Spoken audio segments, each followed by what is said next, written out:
বন্ধুরা, আজকের ভিডিওতে দেখতে পাচ্ছেন একটি বাচ্চা ভাল্লুক একটি পটের মধ্যে আটকে গেছে। পরবর্তীতে একটি মহিলা তাকে উদ্ধার করলো এবং সে আবার ফিরে মহিলাটির কাছে চলে আসলো এবং সে আর এই বাসা থেকে যেতে চাইলো না।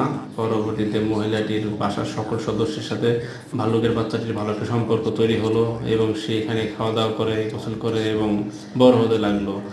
এখন দেখা গেছে কিছুদিন পরে ওই বাচ্চা ভাল্লুকটির বড় মা সে চলে আসলো এবং চলে আসার পরে সে বাচ্চা ভাল্লুকটিকে নিয়ে যেতে চাইলো।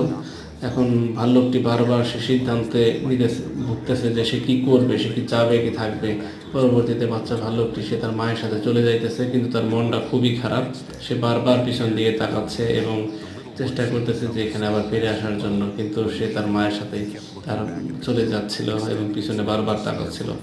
আসলে ঘটনাটি খুবই সুন্দর লাগছে আমার কাছে আসলে।